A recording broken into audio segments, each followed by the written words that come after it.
Et salut à tous, Freplane TV, ce soir nous sommes en live sur Twitch, on sera bien entendu en replay demain sur YouTube, on est en direct sur Discord 24 heures sur 24, 7 jours sur 7, et ce soir c'est l'épisode 156, Nocif. Salut Nocif. Salut Norse, comment vas-tu ce soir? Ben ça va, on est bien au 156 ce soir. Exactement, pour une fois on ne s'est pas trompé. Incroyable, on avance 160 bientôt, faudra faire quelque chose pour les dizaines en fait, faudrait qu'on y pense ça. Ah oui, un petit anniversaire. Petit anniversaire, c'est ça, l'anniversaire des dizaines. Mhm. Comme d'habitude, avant le live, petit disclaimer, les opinions exprimées durant nos lives ne représentent que nos opinions. On ne parle pas au nom de Plane, jamais, on ne fournit pas de conseils financiers, jamais. Par contre, ce qu'on va vous conseiller aujourd'hui, c'est de faire go fast, mais peut-être pas dans le sens où vous le prendrez, je ne sais pas.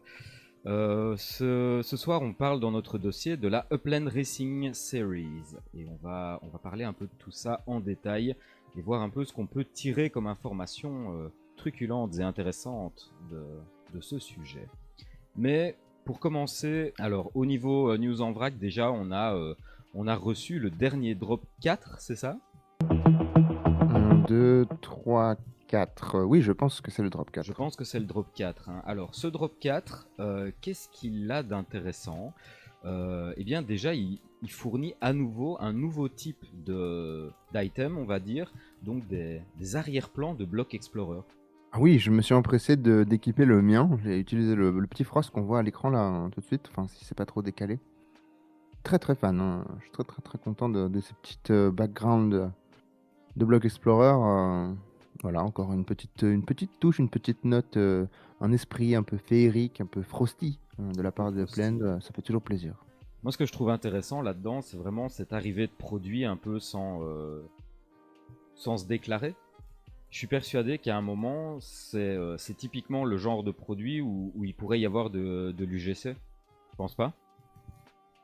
Ouais, alors de l'UGC ou carrément du branding, hein, comme tu l'avais mentionné la semaine passée. Directement des grosses marques qui arriveraient, qui nous en mettraient plein la vue. Bon, une fois de plus, hein, il faudrait pas que ce soit imposé, sinon ça perdrait un peu tout son sens. Bien sûr. Mais voilà, hein, si vous avez envie de vous mettre votre Block Explorer en background Gucci ou Dior ou Louboutin ou Nike, franchement, Et tu sais, je pense qu'il y aurait des adeptes. je pense qu'il y a un point intéressant là-dedans, c'est notamment tout ce qui touche au message que tu souhaites faire passer. Je pense que tu te souviens quand il y avait eu la guerre en Ukraine, il y avait un Block Explorer qui était sorti pour soutenir l'Ukraine. Et au final, c'était une manière d'exprimer un message au travers de ton Block Explorer. Mais je pense que Oui, exactement. on aime notre Block Explorer. Pour ceux qui sont directeurs, pour ceux qui ont crafté leur Block Explorer, on aime notre Block Explorer. Donc on n'a pas spécialement envie de le changer. Et je pense que ça peut être sympa d'avoir un background qui peut te permettre d'exprimer une idée comme ça, qui peut te permettre de faire passer un message supplémentaire, mais en gardant ton identité. Moi, je trouve ça très sympa en fait. Ouais, d'ailleurs, j'ai vu dans la communauté quelqu'un qui disait quelque chose on pourrait dire assez désuet de prime abord, mais en fait, quand on réfléchit, c'est assez intelligent de dire pourquoi pas ne pouvoir en fait tester quand on arrive dans un magasin de Block Explorer, pourquoi ne pas ne pouvoir en fait tester les Block Explorer avant de les acheter pour voir s'ils fit avec le background, si ça nous plaît la combinaison, avant de vraiment pouvoir l'acquérir et de pouvoir tester qu'une fois l'avoir dans ses assets et c'est trop tard si ça ne nous plaît pas. Mais c'est Je vrai. trouvais ça assez malin. C'est vrai que c'est plutôt malin. Et même au niveau communautaire, tu sais, Upland qui est très axé sur la communauté, mais je pense que si on pouvait avoir par exemple un background Freepland, ben, ça aurait du sens pour plein de choses en fait. Il y a peut-être des gens qui nous soutiendraient en affichant un background Freepland ou n'importe quelle autre forme de communauté ou n'importe quelle autre forme de soutien artistique. Ça pourrait être même des artistes qui viendraient promouvoir des backgrounds de Block Explorer. Enfin, les limites, les limites sont infinies quand même. Hein. Non, c'est sûr, c'est sûr. Non, puis je trouve que c'est un médium assez. L'espace est assez Juste pour large en dire, fait c'est si pas on que regarde. pour le branding, tu vois, c'est ça que je voulais dire. Non, non, complètement, complètement. Et puis c'est vrai que non, vraiment, l'espace est assez large. Surtout, voilà, comme on en a parlé un petit peu plus tôt. Donc moi, je pense que la prochaine étape, c'est potentiellement clairement les étiquettes de profil. Donc c'est-à-dire quand vous ouvrez votre profil, donc tout le menu déroulant de votre profil, ça reste, voilà, ça fait quand même un très large espace à exploiter voilà, pour envoyer un message, comme tu dis, poser une marque, poser des motifs, etc. Donc voilà, c'est un beau médium pour un artiste. Exactement. Exactement. Donc là, on a en tout 4 fonds de Block Explorer, 3 pardon, fonds de Block Explorer qui ont été révélés. Donc on a le Blue Ice Frost, le Roses Frost avec des roses, le Heart Frost avec des cœurs. Voilà. Bon, plutôt une bonne idée en tout cas. On va voir s'il y en a d'autres qui arrivent. Mais on va surveiller ça parce que moi ça m'intéresse vraiment beaucoup. Ensuite, ah ben là je te laisse. C'est à Porto, je crois, c'est la cathédrale. Je ne sais plus. Cathédrale de Porto, Cathédrale de exactement. Porto, Donc, voilà, exactement. donc Mais un joli petit grand même hein, bâtiment. mhm, Un de plus. Voilà, donc propriétaire Tsangtum, si je ne me trompe pas. très belle propriété, très beau bâtiment. Il avance un cran de plus vers le badge des 30 constructions. Ensuite, Ce sont en fait les bâtiments uniques qui ont été votés pour donc Berlin, Londres et Tokyo. Et donc voilà, par hasard on est tombé dessus. Et donc voilà, on vous a fait une petite, voilà, on vous a pris tout en screenshot. Donc il y a que cette petite maisonnette, donc qui est la maisonnette, le bâtiment de moins de 2 étages. C'est 2 étages maximum, je crois. Donc qui a été retenu pour Berlin. Donc c'est la seule structure qui a été donc complétée. Donc voilà, vous voyez comment on appelle ça, les wireframes donc des autres. Donc on voit un petit peu la taille. Surtout voilà, on vous a mis les adresses. Les adresses, donc les deux bâtiments sont toujours très proche. Ah non, sauf à Tokyo, je crois qu'à Tokyo c'est un peu décalé, mais vous allez sur le, sur le compte de Plein Bureau, vous trouverez assez facilement les adresses si vous voulez déjà voir la taille voilà, des wireframes pour voir si ça peut potentiellement voilà, rentrer dans certaines de vos propriétés, donc des villes correspondantes. C'est ce que j'ai fait d'ailleurs pour voir un petit peu si j'allais avoir la chance de pouvoir les mettre où je voulais. on va voir ça de toute façon dès que tout ça sera construit, on vous fera un retour et on vous les mettra dans le live. Euh, Autre news intéressante et qui te concerne de près, Nocif, ça y est, la collection Red Hook est apparue dans Upland. Trop bien. Voilà, donc on va pas se cacher, on n'est pas peu fiers. Surtout que voilà, Upland ça fait. Donc alors, est-ce que Upland avait l'intention ou bien voilà, à écouter un petit peu, voilà, on leur a un petit peu soufflé le fait que Red Hook est emblématique pour sa vue de la Statue de la Liberté, et donc du coup ils ont accepté voilà, de représenter l'étiquette de collection avec voilà, la Statue de la Liberté en second plan et les docks, donc voilà les bâtiments emblématiques de Red Hook avec ses courbes, enfin ses fenêtres et ses montants de porte voûtés, hein, emblématiques de ce petit coin de paradis qui est Red Hook à New York. Et donc voilà, on a ces deux choses iconiques qui représentent l'étiquette de collection. Donc je peux vous dire, voilà, dans la communauté, on n'est pas peu fiers, hein. Vraiment, on a la Statue de la Liberté sur l'étiquette de collection, et ça, on l'aura voilà, ad vitam. C'est vrai que pour Saint James, on n'y avait pas vraiment pensé, et maintenant, avec du recul, je me dis, mais en fait, cette étiquette de collection, on va la garder jusqu'à l'ultra rare, hein. Je pense pas qu'ils nous refassent des étiquettes à chaque fois, c'est juste la couleur qui va changer. Et le multiplicateur, mais en revanche, je pense pas que le design, on pourra le changer aussi facilement que ça. Donc voilà, très content d'avoir validé ça pour Red Hook. Let's go Red Hook, exactement.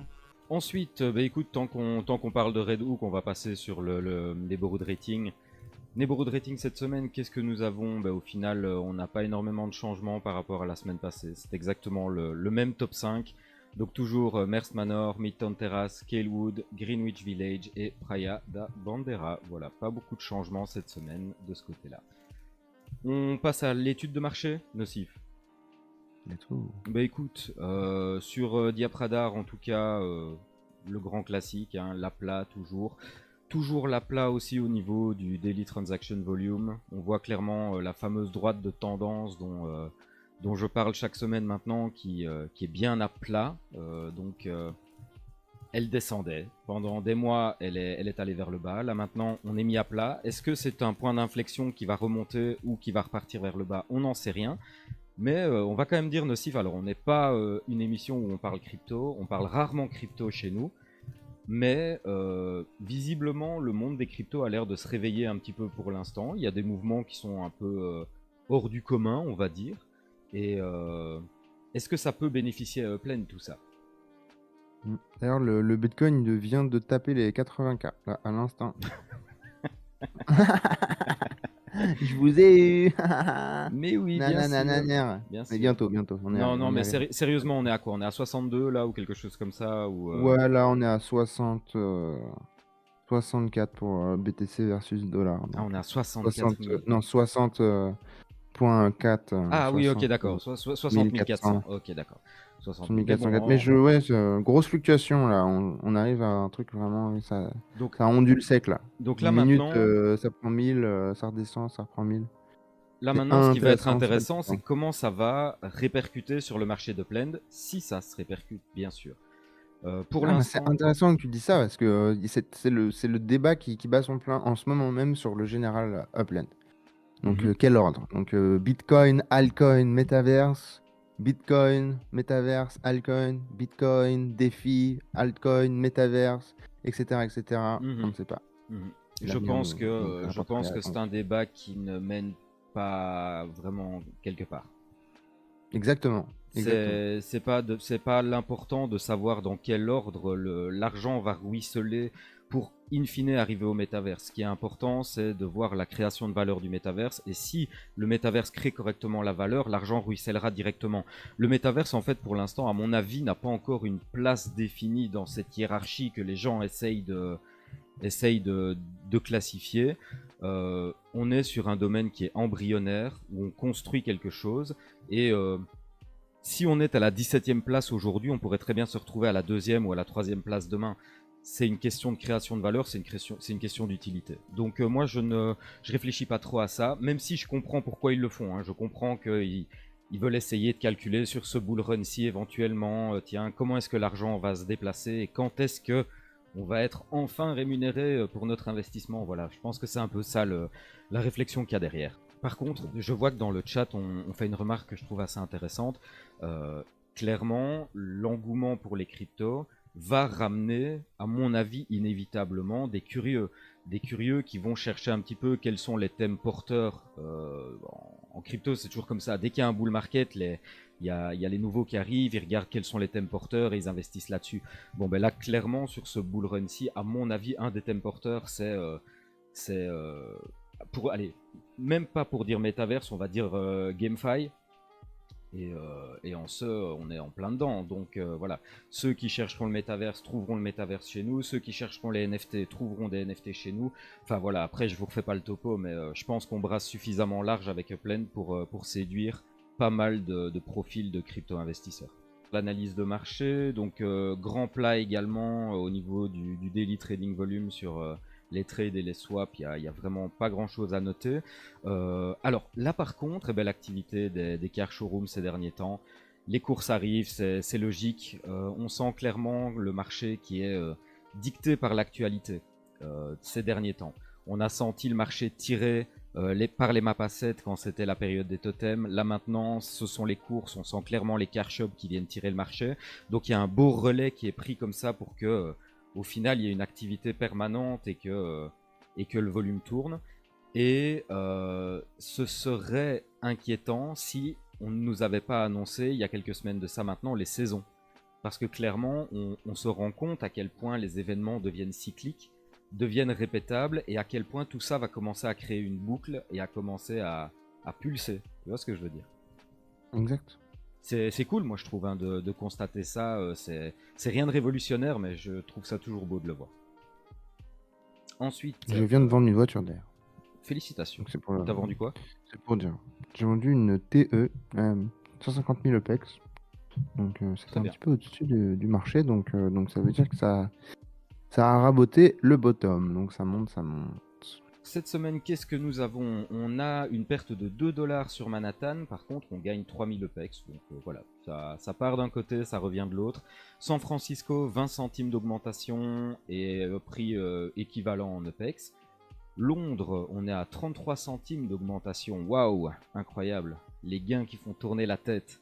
Mais 500 EPEX, voilà, également des gains qui font tourner la tête. Non, plutôt stable tout ça. Tokyo, 80 centimes de perte en dollars et 1200 EPEX de gain. On est à 16 000 EPEX, c'est ça, 1200 EPEX à peu près de gain. Au niveau des plus grosses transactions, sur Manhattan, on est à 960 dollars pour 344 000 EPEX. San Francisco, 106 dollars pour 777 777 EPEX. Ça, c'est un défi pour un Belge. C'était vraiment le prix à me faire dire. Je suis content, je pense que je l'ai eu. Londres, 278 EPEX, 278 dollars et 849 000 EPEX. Tokyo, 99 dollars 99 et 1 700 000 EPEX. Avec un volume qui baisse un petit peu par rapport à la semaine passée. Est-ce qu'il y a autre chose que tu souhaitais dire par rapport au floor et aux grosses transactions nocifs? Non, bah une fois de plus, on voit que le volume en dollars à Manhattan il est plus important que le volume en EPEX, ce qui est toujours assez étonnant. Donc voilà, j'aime bien voir ça dans l'ensemble. Manhattan, on sait, c'est un marché légèrement différent. Est-ce Donc, que tu penses pas que c'est un phénomène qui va tourner, ça? Ah bah oui, à un moment, ça va s'arrêter. Ça va repartir dans l'autre sens, et puis ça va faire le yo-yo un peu. Je parlais même pas forcément tourner uniquement à Manhattan, je parlais de tourner entre les villes. Tu penses pas qu'il y a des villes qui vont prendre le relais comme ça et jouer à un moment le rôle Mais en fait, de ville le problème, sortie comme ça? c'est qu'en fait, Manhattan, c'est faux. Le marché est faux. On ne devrait pas comparer réellement Manhattan avec ces autres villes. On devrait comparer New York. Manhattan en soi, c'est presque comme c'était déjà une collection. Et c'est déjà du premium. Donc en fait, je suis sûr que si par exemple on regardait voilà, toute la zone, tout le premium dans San Francisco, on aurait probablement en fait ce même schéma. Et si on commençait à ratisser beaucoup plus large sur New York et qu'on prenait les 5 boroughs, on n'aurait jamais en fait, on aurait toujours en fait une quantité de transactions, de volume sur les petites transactions, les petites propriétés. Donc en fait du floor de la totalité des 5 boroughs en fait qui exploserait en fait le rate en dollars. Alors pas forcément ad vitam, mais en tout cas en ce moment, je pense que ce qu'on voit à Manhattan, voilà, les Donc en villes se fait, ressemblent, hein, en fait, toi, il faut pas toi, ce que croire, tu hein. dis, c'est que ça dépend pas des villes, ça dépend de l'aspect premium des propriétés, et il se trouve que Complètement. Manhattan est quasi full premium, donc Oui, voilà, mhm. exactement. Ouais, C'est-à-dire, ouais, ça fait sens. J'avais pas vu ça comme ça, mais mm, ça fait sens. Complètement. mhm. Complètement. Donc c'est vrai que moi je me suis plusieurs fois posé la question, est-ce qu'on devrait arrêter de prendre les chiffres de Manhattan et prendre New York? Mais le problème c'est que voilà, c'est beaucoup plus de travail, donc Mhm. désolé. Et voilà, envoyez-nous sur Ouais, et puis même, la c'est. chaîne Patreon, envoyez-nous la caillasse et on fera ça. Je Ah, plaisante. d'ailleurs, Nocif, tu ne m'as fait pas penser. Il faut qu'on fasse le disclaimer. C'est vrai on vous montre maintenant chaque semaine ces graphes qui viennent de Upland directement. Et Nocif m'a fait remarquer quelque chose que j'oublie fréquemment. J'ai déjà fait une ou deux fois le commentaire, mais je devrais le faire plus souvent pour éviter toute forme de confusion et d'ambiguïté. Sur les graphes que je vous présente là qui viennent de Upland, sachez que le dernier bras du graphe est toujours un bras qui est en cours. Donc le point, le tout dernier point que vous voyez là, à droite, juste au-dessus de ma tête, le point de la ligne bleue par exemple, c'est un point qui n'est pas encore défini dans le temps, donc il peut encore évoluer. Donc ne croyez pas à chaque fois qu'on fait le live qu'il y a un gros dip dans le marché, c'est pas du tout le cas, c'est juste que les chiffres n'ont pas encore été entièrement collectés, et donc le point n'est pas encore précisément placé sur le graphe. Voilà, j'essaierai de faire la précision un peu plus souvent à partir de maintenant pour être sûr que ce ne soit pas mal compris. On passe au dossier sur la Racing Series. Juste par honnêteté intellectuelle, je vais vous dire que j'ai fait ma première course aujourd'hui sur Upland. Donc je suis très en retard de ce côté-là, mais j'ai fait ma première course aujourd'hui. Et donc je ne suis pas très qualifié pour parler automobile sur Upland. Donc je vais laisser Nocif nous présenter un peu ça. Par contre, il y a quand même deux, trois choses qui m'ont intéressé et je pense avoir un avis sur deux, trois points. Je t'écoute, Nocif. Alors, qu'est-ce que nous avons là? Bon, alors une majeure nouvelle hein, pour tout ce qui est le domaine de l'automobile dans Upland et des courses et du jeu. Donc, nous avons une nouvelle fonctionnalité, enfin un nouveau, voilà, un nouveau calendrier qui se rajoute au calendrier des saisons. Donc, il va être le calendrier des courses. Donc, il va être intrinsèquement lié aux saisons, bien évidemment. Ces courses qui vont être tout à fait différenciées par donc séries. Donc, nous allons avoir les séries 4, les séries T, dont les Monster Truck donc, vont faire partie, les séries 2 et les séries 1, dont les Stock Cars Pro vont faire partie. Alors, les Stock Cars Pro uniquement training et compétition. Donc, les Stock Car Pro, apparemment, donc, seront exclus de ce championnat. Donc, voilà, jusqu'à nouvel ordre. En revanche, les séries 1 seront les seules capables de participer donc au final de cette saison Frost. Donc cette finale qui permettra en fait de marquer des points sur en fait le leaderboard global annuel qui s'appelle le grand Upland Trophy Tour. Quelque chose comme ça. Donc en fait, ce qu'on va avoir, euh, c'est alors tout d'abord, il faut savoir qu'on est dans une bêta. Donc c'est la bêta vraiment en fait de tous ces mécanismes. Donc il va y avoir un point d'honneur à cette bêta qui sera en fait donc comme chaque année. Donc la fin de ce grand championnat d'Upland prendra fin donc pendant la Genesis Week. Et donc là, ça va être la même chose, ça va prendre fin pour la Genesis Week. Et le vrai, en fait, le format final qui s'exécutera chaque année commencera donc pendant la saison Season, donc qui est la saison en fait d'été, donc qui Après la commence après Genesis. la Genesis Week, après la Genesis, la saison Genesis. Donc ça, c'est important. Donc on est encore en bêta. Donc Donc ces catégories, donc voilà, vous allez avoir la série 1 qui se démarque des autres, qui va permettre d'accéder au final et de faire partie du grand championnat. Donc c'est pas sûr que ça, pour la version finale, il y a de fortes chances que tout le monde puisse participer, tous les véhicules. Il y a de peu de chances que ça ne corresponde que pour les séries 1. Je pense que ça c'est typiquement que pour la bêta. Donc ce qu'on peut noter ensuite, donc déjà on peut noter les dates de tout cet événement. Donc, tout commence, a commencé en fait hier. Donc, ça a commencé hier, donc à 6 heures de l'après-midi. Et ça va durer jusqu'à mercredi 13 mars, donc 6 heures de l'après-midi, 18 heures. La finale, donc, qui correspondra donc uniquement pour les séries 1. Donc, on a besoin d'une clarification de la part de Plaine parce que sur le document, il y a écrit que c'est juste pour les séries 1. Mais dans les car classes, on voit que les séries 1 sont aussi mêlés au stock car pro, donc les pro series, donc uniquement training et compétition. Donc, allez savoir si.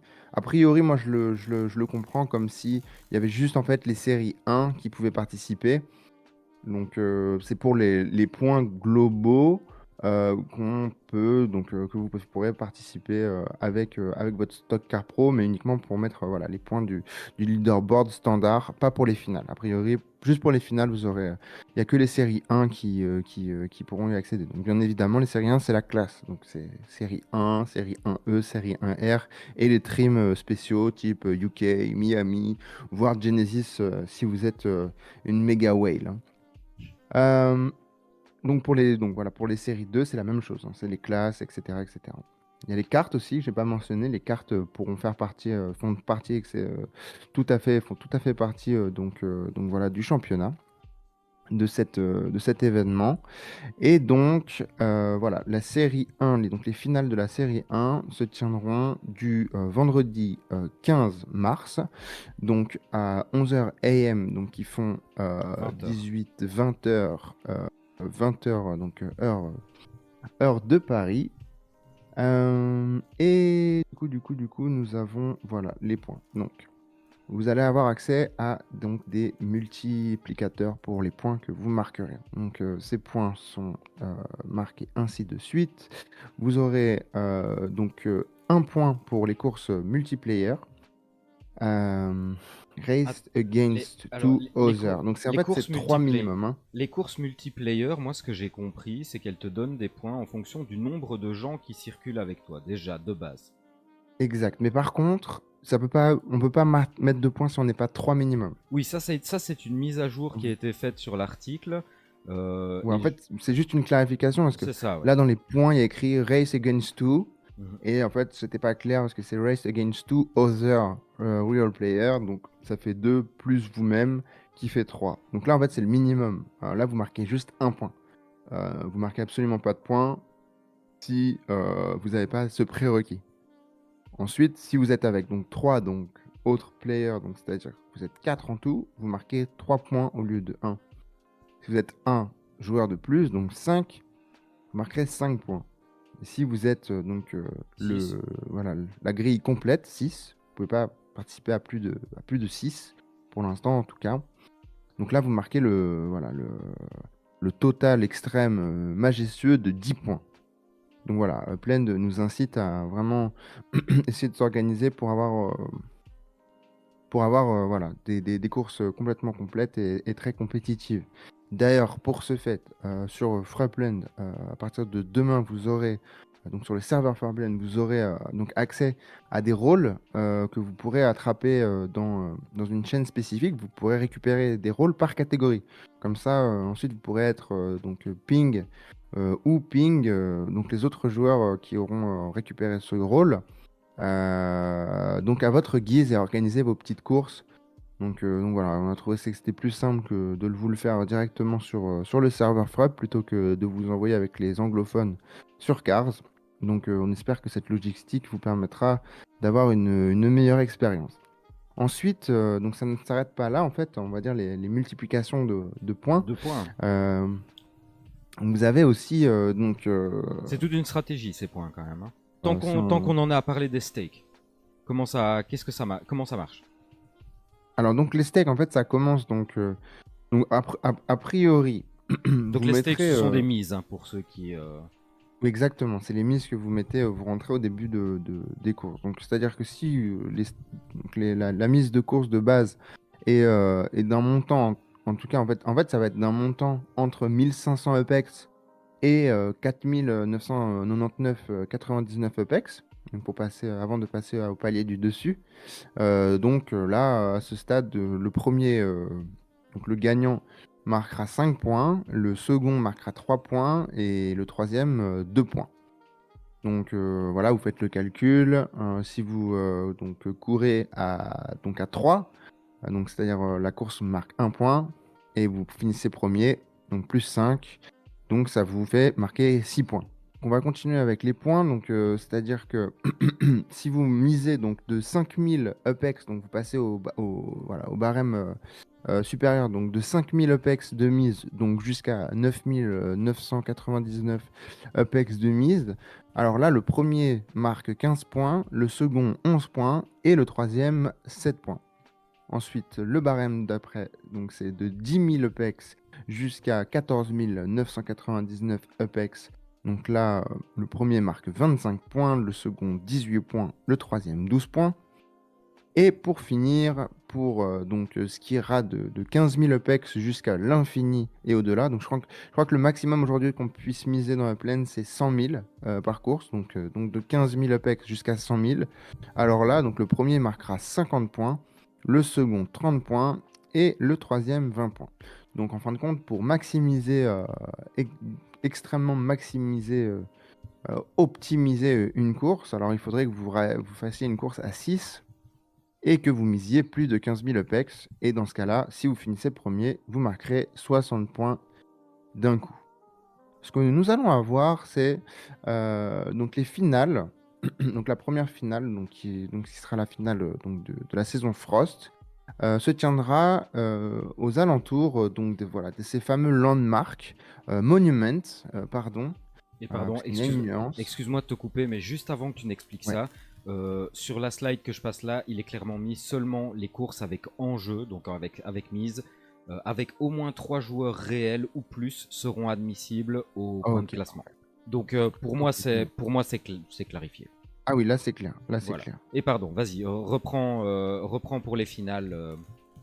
Donc voilà, donc les finales, nous avons les finales qui vont voilà, avoir lieu aux alentours de ces fameux monuments. Donc le premier monument qui est choisi pour la saison Frost, donc c'est ce monument qui est le stade de Lusail, donc le stade de la finale de la Coupe du Monde de football Très cool d'ailleurs qui commence par là. 2022, n'est-ce pas?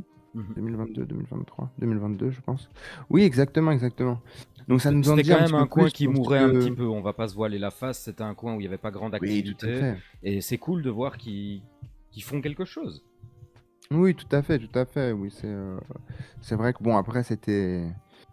Bon, Lusail est une ville qui tourne à l'année, on va pas dire le contraire hein, dans la vraie vie, mais c'est vrai que bon, les, euh, tous ces événements, en général, c'est gros. Bon, c'est vrai que les Coupes du Monde, c'est pas non plus comme les JO, mais c'est vrai que ce genre d'événements, surtout les JO, on voit souvent des coins qui sont rapidement abandonnés après. Donc voilà, dans le métavers, ça pourrait être la même chose. Mais les Coupes du Monde, c'est pas vraiment la même chose. Surtout pour les stades de finale. En général, c'est des stades qui sont dans des capitales, etc. Tiens, Mais bon, Nocif, petite question du chat, avant que tu ne partes dans l'explication pour les finales. Qui gagne la différence entre la somme des mises et les gains distribués aux 3 premiers? qui gagne la différence? Ah bah c'est Est-ce que donc il y c'est a le une partie qui propriétaire du passe dans la circuit? community pool. Il y a une partie qui part dans la community pool et il y a 3%, 3 ou 5% qui partent au propriétaire du circuit, oui, exactement. C'est Le donc reste, ça 3 part ou dans la 5. community pool. D'ailleurs, tout ce qui part dans la community pool n'est pas récupéré par la community pool, en fin de compte. Ça va, en fait, ça s'accumule pour les gains de la finale, de la grande finale de l'Upland Circuit Trophy, si j'ai bien lu. Donc les règles pour la finale. Donc alors, ça sera des courses, donc ce sera les 12 finalistes. Donc une fois de plus, donc pour en tout cas cette saison Frost, donc ce sera les 12 finalistes donc des courses donc de la catégorie série 1 hein, uniquement. Nous allons donc faire deux courses de 6, si je ne m'abuse, C'est ça. pour les demi-finales. Et ensuite, donc, les trois finalistes de chaque course finiront dans la même course pour tirer les trois vainqueurs, enfin le premier, le second et le troisième de la finale. C'est bien cela, Norse. C'est bien ça. Ok. Donc, jusqu'ici, tout est plutôt simple. Alors, gros update. Alors déjà, on va vous parler des prix. Alors, au-delà des badges, hein, bien sûr que vous gagnerez. Donc les badges, hein, ce sera pour... Premier, Donc on deuxième va et déjà troisième. commencer par... Voilà, on va commencer par donc du 4e au 10e. Donc c'est-à-dire que pour la finale, il y en a deux qui font complètement chou blanc. Donc a priori, c'est les deux derniers. Enfin, c'est le dernier de chaque demi-finale, a priori. Sinon, on a 10 prix, donc du 4e au 10e. Nous avons ces prix qui sont donc les players 1-1-1, donc 50 000 UPEX et 0.05 Spark. Nous aurons pour le 3e 75 000 UPEX et 0.1 Spark. Pour le second, 100 000 UPEX et 0.15 Spark. Et pour la première place, 150 000 UPEX et 0.25 Spark. Et si je ne m'abuse, le premier, deuxième et troisième voilà, gagneront de magnifiques badges en forme de pneus avec voilà, le numéro de votre place écrit dessus. Donc voilà, ça c'est le premier. la première place, ça À c'est mon flex, avis, hein. à Ça, mon vous avis, les avez fait badges, on va les direct. voir fleurir bientôt. Fleurir, tu veux dire avec les. Je crois qu'il va y en avoir beaucoup. Il Ah va oui, il y va y avoir... avoir beaucoup de badges. je pense que les badges, ça va presque devenir la récompense de base de participation aux événements. En fait, je pense que le badge, ça va être un ticket. Ou, tu sais, les bracelets que certains gardent après avoir été en festival pendant un an autour du poignet. Je pense que ça va vraiment être ça, les badges. Ouais, En, complètement. Je en suis assez écho d'accord avec avec toi. la refonte du système d'affichage dont ils nous ont parlé la semaine passée, où ils vont Mm. nous permettre d'afficher ou non sur notre bloc Explorer. C'est pour ça aussi que tout à l'heure j'étais dans cette réflexion de l'affirmation de soi à travers l'avatar. Donc le background pour exprimer quelque chose, les badges que tu mets en avant pour exprimer, typiquement, Les détails. si tu as le badge Climate Care, tu vois, je fais attention au changement climatique, voilà, bon, ce sont des choses Mm, que tu peux mm. mettre en avant et qui véhiculent un message. Et je pense que plus le temps va passer, plus il va y avoir de badges et plus il y aura possibilité de véhiculer de messages avec tout ça. Donc intéressant. Eh oui, c'est la personnalisation du compte. Mhm, absolument. Ouais, puis c'est vrai que quelqu'un qui va s'intéresser aux voitures va plutôt avoir des badges dans ce secteur-là. Et peut-être quelqu'un qui va plus s'intéresser à la vie et au totem aura potentiellement des badges qui correspondront plus voilà, à Et la vie, etc. Donc on verra vite le centre d'intérêt d'un joueur, moi j'irais même comme tu jusqu'à dis dire que justement. c'est le CV d'un joueur professionnel, en fait. Oui, exactement. Le pilote professionnel, il peut, grâce à ses badges, afficher ses grandes victoires et donc, quelque part, euh, c'est son LinkedIn. Il affiche son CV et les gens qui cherchent des pilotes viendront le contacter en voyant son bloc Explorer parce qu'ils verront son badge. Exactement. Et tout ça nous emmène potentiellement. Donc si on a de la chance, si on a vu juste et que Plend donc nous gratifie d'une vision extrêmement long terme et magnifique pour l'avenir de l'interaction entre l'humain et le futur d'Internet, potentiellement, ces badges, voilà, c'est les fondations donc, des Soulbound Tokens, donc qui seraient voilà, des tokens qui seraient comme des NFT, donc aussi persistants sur la blockchain soit-il, en revanche non tradable, donc non échangeables, et qui pour le coup voilà, seraient complètement attachés à votre identité, et qui, voilà, comme tu dis, voilà, CV, diplôme, permis. Oui, oui, là évidemment c'est en allant dans le plus sérieux pour vraiment des applications sérieuses. Mais pour l'instant, on pose, à mon avis, la version embryonnaire de tout ça. Et les badges, c'est une bonne manière d'expérimenter, je pense. Non, c'est clair, hein. Mm. Non, franchement, moi je trouve que tout ça est très très intéressant. Vraiment hâte de voir où est-ce que tout cela nous emmène. On peut dire que c'est la grande compétition. En fait, c'est la compétition annuelle, hein. Pour faire simple, c'est la compétition annuelle. Et donc, dans cette compétition annuelle, donc voilà, vous avez les 12 finalistes qui marquent des points, uniquement les 12 finalistes qui marquent des points. Et donc c'est des points qui vont s'accumuler. Donc, c'est des points que vous marquez à chaque fin de saison, qui vont s'accumuler sur le grand leaderboard et qui vous permettront voilà, d'accéder aux grands prix de chaque année, donc qui seront donnés pendant la Genesis Week, si je ne me trompe pas. Donc, pour l'instant, les gains, en fait, donc, qui seront donnés pour en tout cas cette compétition annuelle donc, qui se tiendra jusqu'à la Genesis Week, ne sont pas annoncés. Mais Plaine tease vraiment fort en disant que ça va être des choses qui vont être très attractives. Donc le premier donc, marque 30 points donc, sur ce leaderboard, le second 25 points, le troisième 20 points, le quatrième 18 points, le cinquième 15, sixième 12, septième 10, huitième 8, neuvième 6, dixième 4, onzième 2 et le douzième 1 point parce qu'il a participé. Hein, on va quand même. Déjà qu'il ne gagne rien. Hein, le 11e et le 12e ne gagnent rien sur la saison. Donc autant leur donner des petits points. Voilà.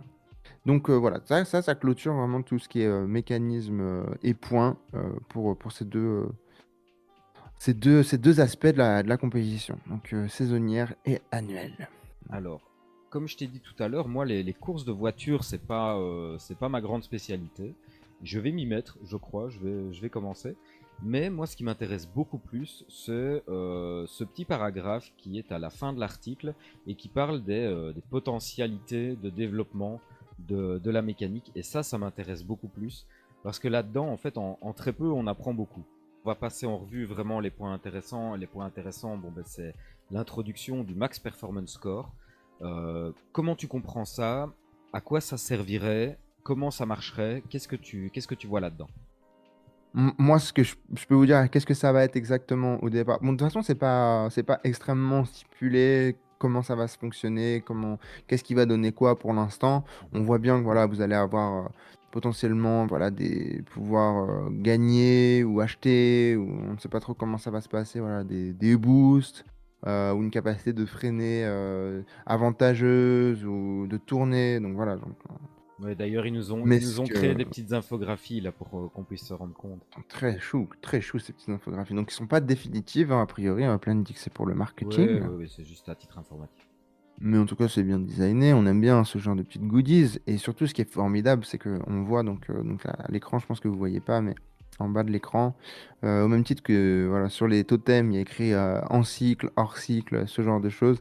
Là, on a les niveaux. Donc, on voit qu'en fait, voilà, ça sera des items, donc des legit, qui seront altérables et qui auront des niveaux de capacité. Donc, alors, comment les mécanismes, comment passer du niveau 1 au niveau 2? Alors ça, pour l'instant, je crois qu'on n'en sait pas grand-chose. Ça sera annoncé dans une date ultérieure. En revanche, voilà, on voit très bien où ça nous emmène.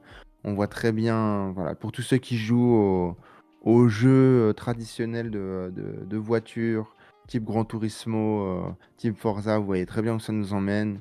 Donc voilà, c'est gagner voilà, des étriers de frein, des spoilers, des moteurs, des soupapes de meilleure et de meilleure qualité. Dans la vraie vie, c'est pareil, je vous rassure, hein.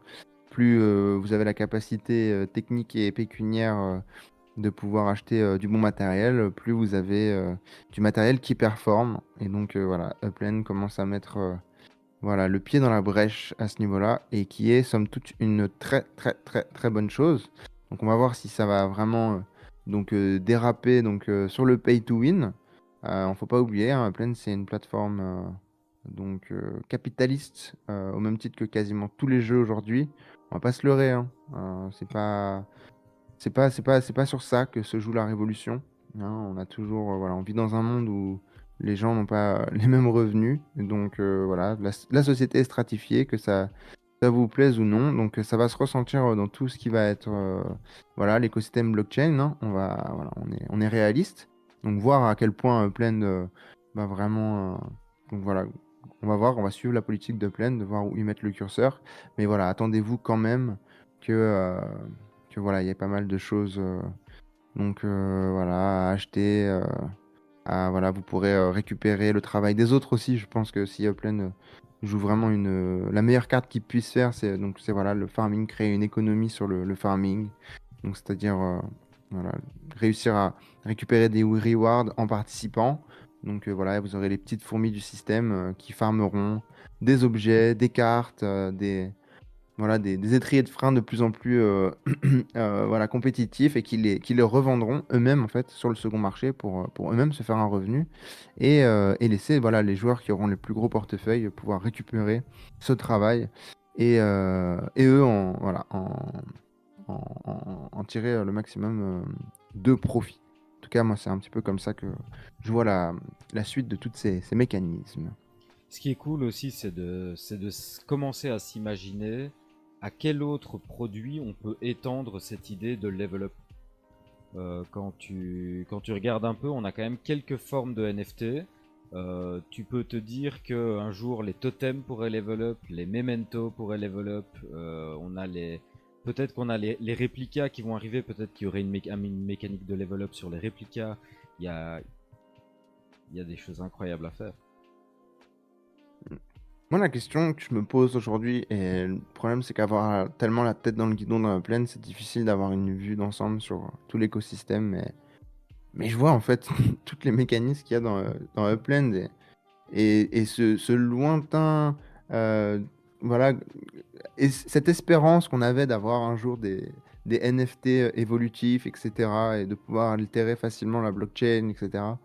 était à une époque, voilà, un doux souhait. On y est arrivé sans vraiment s'en rendre compte. Il y a tellement de mécanismes aujourd'hui dans Upland, c'est tellement interactif. Les NFT dans Upland commencent à devenir tellement interactifs. J'aimerais savoir vraiment si on est voilà, dans l'average, donc dans la moyenne de ce que les autres projets font, ou si vraiment on a un grand, une, une grande longueur d'avance. Je connais, je connais Je mal. saurais peu vous dire, je saurais peu, donc ça sert à rien de, voilà, Et puis, de vous de faire toute façon, on en mousser ou sait quoi que ce encore soit. assez peu, hein, parce que si tu te souviens, alors je sais plus où on avait entendu ça. Est-ce que tu te souviens la première fois que Aidan avait dit dans une conférence que les NFT, il y avait moyen de faire en sorte que les NFT soient upgradables, etc. Tu te souviens d'où on avait entendu ça Ouais, la je me première fois? souviens, ça parlait des voitures, clairement. Ça parlait des voitures et des métadatas des voitures et du kilométrage. Et, Mais c'était dans une AMA qui a ou bien ouais, un an et demi, un quelque an et chose comme demi, ça. quelque chose comme ça, ouais. Mhm. Et je me souviens qu'il avait expliqué vaguement une mécanique. Et je me demande vraiment si c'est cette mécanique-là qui a été gardée ou pas. Est-ce que tu penses qu'ils vont nous expliquer un peu comment fonctionne le level up quand ça va sortir, ou tu penses que là maintenant Upland prend déjà un peu le pari de reculer sur les explications techniques et de plutôt mettre les fonctions en avant? Bah, écoute, je pense que dans tous les cas, Upland n'aura pas le choix de se prononcer sur la manière dont tous ces mécanismes vont fonctionner. Moi, ce qui me rassure, c'est de voir que les mécanismes de burn fonctionnent très bien. Mhm. J'ai vraiment entendu aucun écho négatif dans la communauté Moi pour non tous plus. ces mécanismes. La seule chose qu'on aurait pu voir, c'est quand ils avaient voilà, ils avaient activé le burn sur absolument tous les assets et que potentiellement certaines personnes avaient burné des choses qu'il fallait pas burner. En revanche, sinon, voilà, tout fonctionne très bien. Donc on pourrait même s'imaginer, même si je pense que ça ferait trop de trafic sur la blockchain, mais peut-être seulement c'est la mesure, c'est la technique qui va être, comment on appelle ça, retenue. Mais on pourrait s'imaginer qu'une voiture qui perd 1 kilomètre, le NFT est burné et remplacé par par un NFT avec une voiture qui a 1 kilomètre de moins potentiellement. À chaque fois qu'une altération arriverait, Ah, j'y crois pas du on tout. pourrait. Bah, je pense que ça ferait beaucoup trop de trafic et ce J'y serait. crois pas du tout.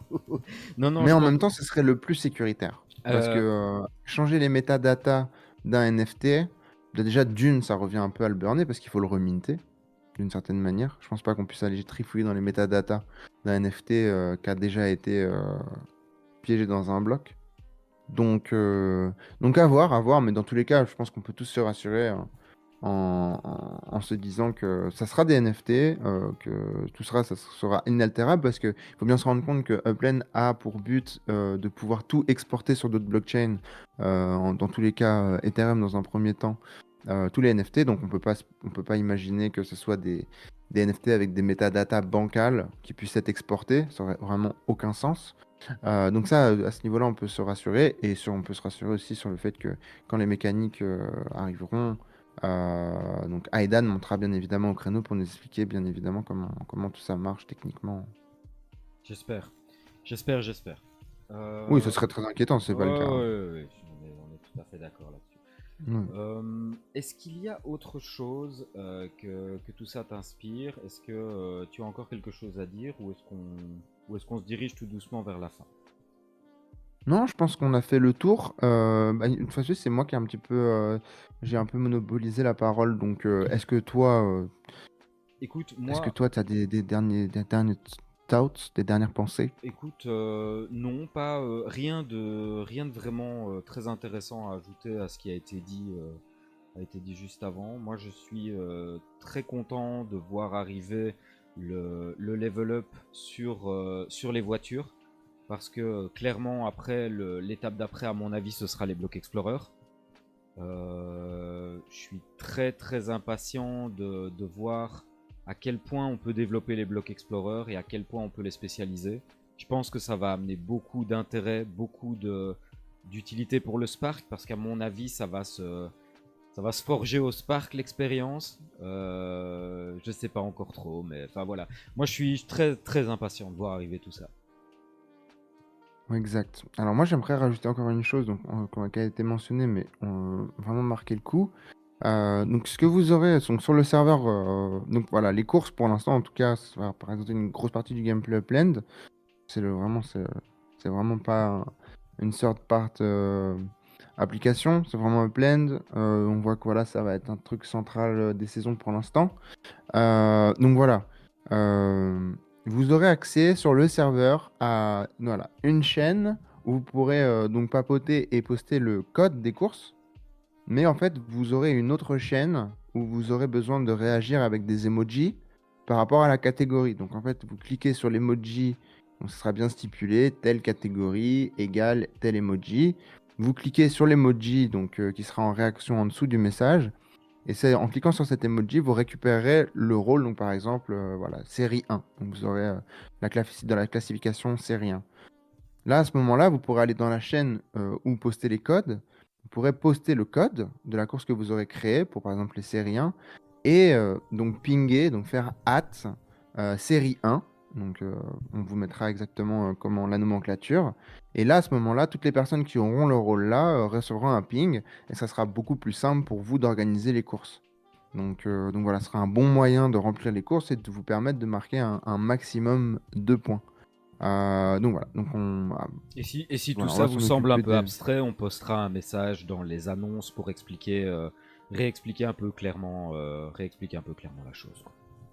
Tout à fait. Et d'ailleurs, pour être tout à fait honnête, c'est pas quelque chose qui nous était venu à l'idée nous-mêmes. Ça nous a été proposé par la communauté. Donc, si vous avez d'autres idées, vous aimeriez voir d'autres fonctionnalités sur le serveur, ce genre de choses, n'hésitez pas à nous le dire, Donnez, voilà, donnez. explicitement. Exactement, exactement. Et on fera en tout cas ce qui est en notre pouvoir pour mettre en œuvre et pour faciliter les choses au maximum. Nocif, je te propose qu'on se donne rendez-vous mercredi prochain, ceci étant dit. Tout à fait, mon cher Norse. Je vais passer, bien entendu, dans un mode stylistique bien plus adapté. Et moi aussi. On vous souhaite à tous une bonne soirée. On est très content de vous avoir vu aujourd'hui. On sera très content de vous retrouver mercredi prochain. Et Nocif, passe une bonne semaine. Mais toi aussi, Norse. Ciao à Bonne semaine tout tous. le Ciao, monde. ciao. Ciao, ciao.